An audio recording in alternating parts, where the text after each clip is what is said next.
Okay, so my current event topic is self-driving cars. Self-driving cars are becoming more and more prominent within our society. Every single day, you can see more and more self-driving cars. Personally, I see a lot of Teslas because I go to Wawa often, and they just set up a Tesla charging station there. We already see many car companies and our favorite companies implementing them. For example, Tesla, BMW, Audi, Toyota, Apple, Google, and more. Imagine the future where you never have to drive a car and you get driven to all your favorite places, never having to worry about finding parking or even getting into accidents. Self-driving cars are here and ready to stay. Honestly, self-driving cars, it will feel like a chauffeur coming to pick you up every single day. So let's get into how do self-driving cars work. It's important to know if we're going to see self-driving cars every single day, we should at least know how they work. So currently a lot of companies are attempting to implement self-driving cars the way they've been implementing them. For example, like Uber, they use 64 laser beams and sensors to create an internal map according to UCS. Google uses lasers, radar, high power cameras, and sonar according to UCS. According to Tesla themselves on their website, Autopilot uses cameras on the Model 3 to detect the surrounding areas.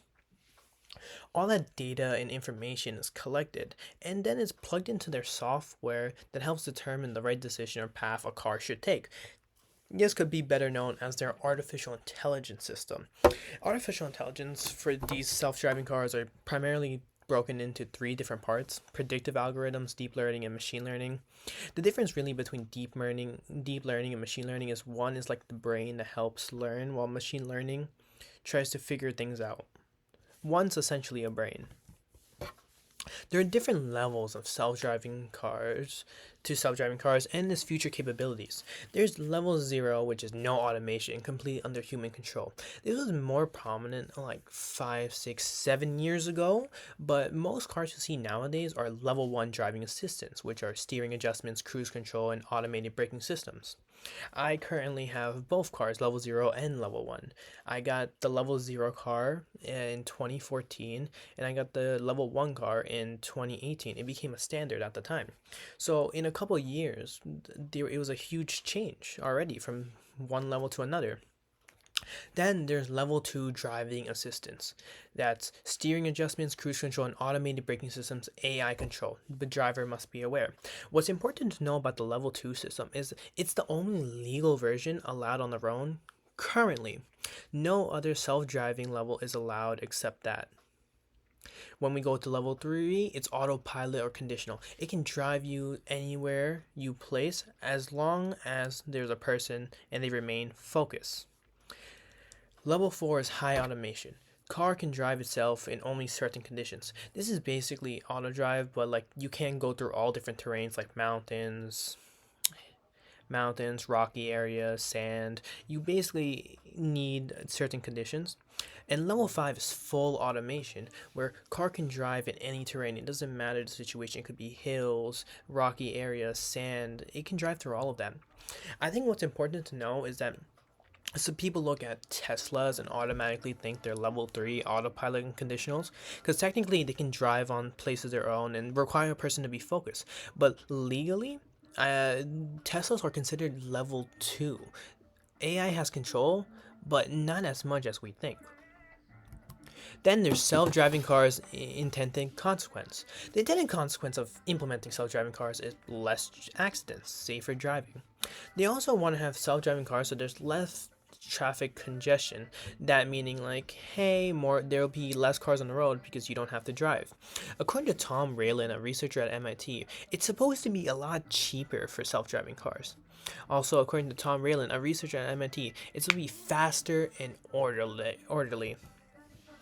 Some unintended consequences of self-driving cars are driving become more accessible, so more congestion. They wanted to make less congestion, but since self-driving cars would be more prominent, it'd be easier to access, there would be a lot more cars on the road. Even if people are not owning or driving, there'd just be a lot more cars on the road. People are taking advantage of AI causing accidents going to sleep. If you look at the bottom right, it's a picture of a person sleeping in a Tesla while it's driving. This was a huge news report a couple years ago where people were taking advantage of the Tesla AI system, putting in their location and just falling asleep and not paying attention. This is extremely dangerous and is not what was intended with the self-driving cars. It's important to note that Tesla themselves said you must remain focused when driving. Also, according to Tom Rayland, a researcher at MIT, public transportation will be negatively affected with less commuters. And also, since people will be taking less public transportation, because self-driving cars will be cheaper, but also create congestion, they would be decreasing the revenue received through public transportation. The government wouldn't receive as much, and a lot of public transport areas and roads will not be maintained as much because they use a lot of the public transportation system funds to make public transport good. Some pros about self-driving cars: there's a lot less car accidents. It's accessible and convenient. Everybody would be able to use them. There's less pollution because self-driving cars are primarily hybrid. EVs are fully electric. What's also to note is that they are very efficient also because self-driving cars have their own AI system, so it creates the best route and best route in any situation. The self-driving car cons. There's a lot of cons, primarily technical problems, since self-driving cars, like AI, has its limitations at the moment. It can't do everything. It has to learn. It has to build within itself and go through certain situations. So it is expected to have some technical problems. So it's not a perfect situation. Also, currently the legal level I said before is level 2. It still requires human focus, which can lead to mistakes and accidents. As shown in the previous slide, people were taking advantage, falling asleep, going to sleep, and just not paying attention to roads, which is very dangerous because just in case there are technical problems, then a person needs to focus to stop the issue and safely take over.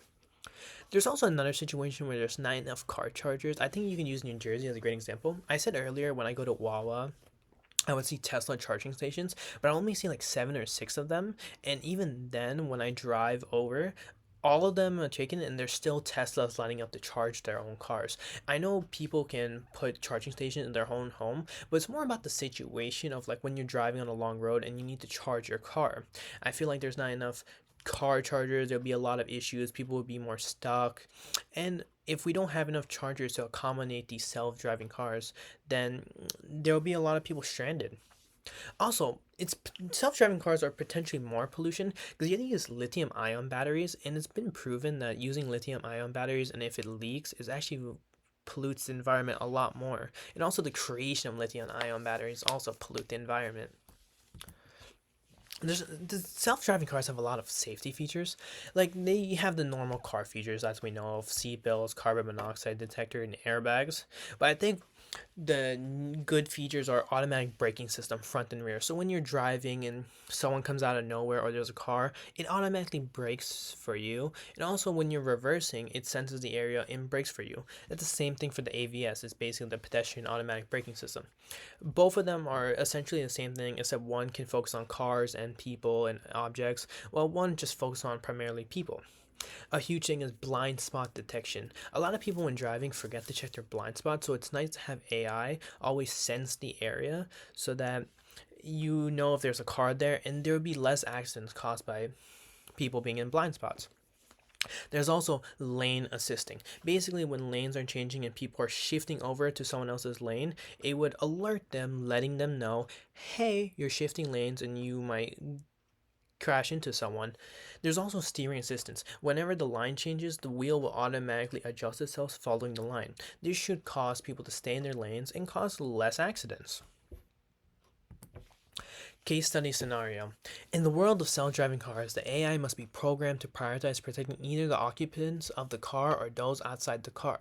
The CEO of Yugo Automobiles has been presented with the proposal that the AI should making a priority of protecting the occupants over protecting pedestrians, other cars, or their occupants, physical items, etc.